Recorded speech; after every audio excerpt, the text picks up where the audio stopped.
So I'm addicted to sugar.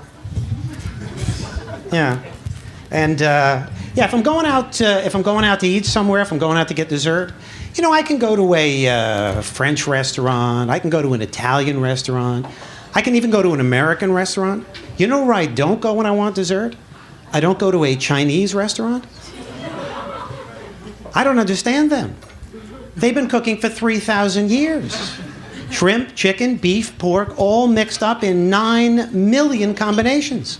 And for dessert, an orange.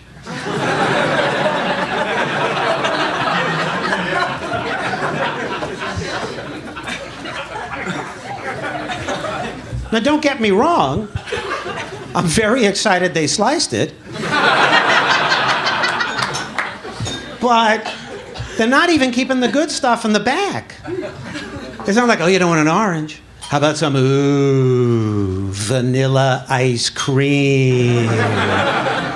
No. How about a cookie with paper inside?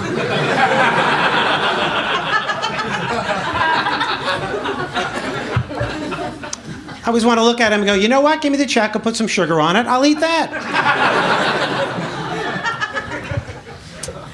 So I went to a diner, and I ordered the tomato surprise. Comes to the table, there's nothing in it. So I say to the waiter, what's the surprise? He says, I'm your real father.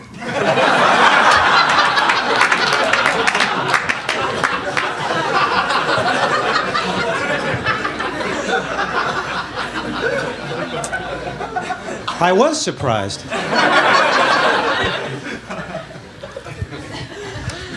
So one day I'm in the library, and I'm sitting at the table, and there's a black guy sitting at the table with me. So he gets up to make a phone call, and he asks me to watch his stuff. So 5 minutes later, he comes back, and he gets his stuff, and he leaves. 5 minutes after that, another black guy shows up and says, hey, what happened to my stuff?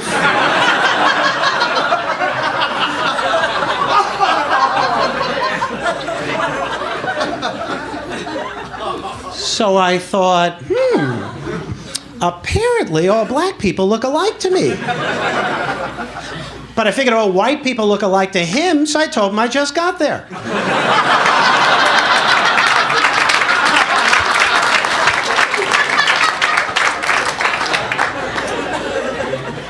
He was surprised. So every time somebody comes over to my house and they use the bathroom, they always lock the door. And every time I think the same thing to myself. It's just the two of us. What exactly do they think I have planned?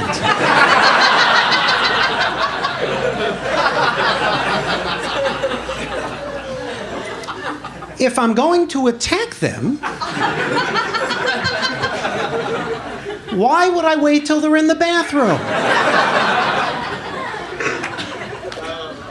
And if I want to see them with their pants down, I can just look at the monitors.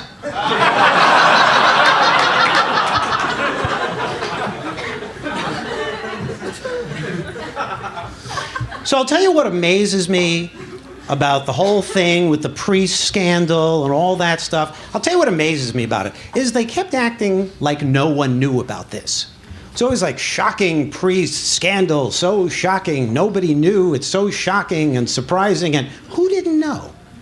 Who did not know about this? Everyone knew about this, because it's always the same groups, right? It was always priests, high school principals, Boy Scout troop leaders, Little League managers. I mean, the truth of the matter is, if you really want to work with kids, you shouldn't be allowed.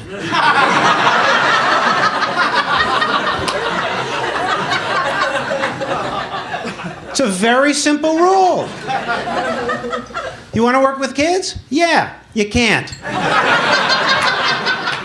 No. How about you? Not so much. Okay, you're in.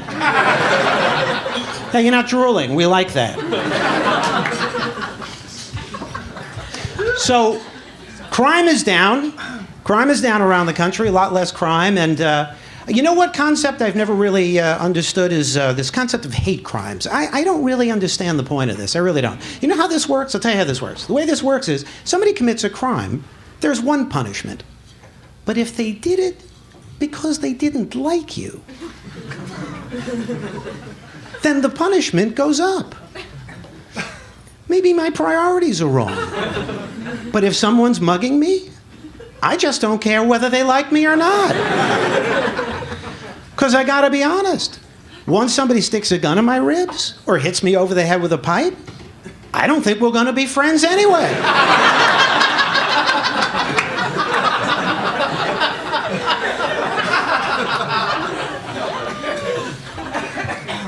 One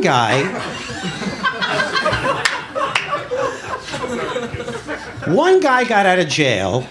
See, a lot of people are getting out of jail now through DNA testing. One guy got out of jail. The guy was in jail wrongly for 12 and a half years.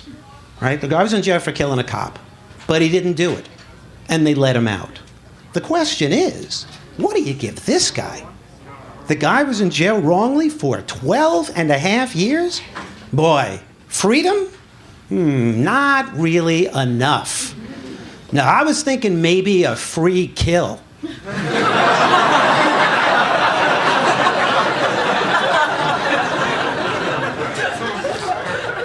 Hey, you did the time, now do the crime. I gotta go, you were great. Thanks very much. Good night.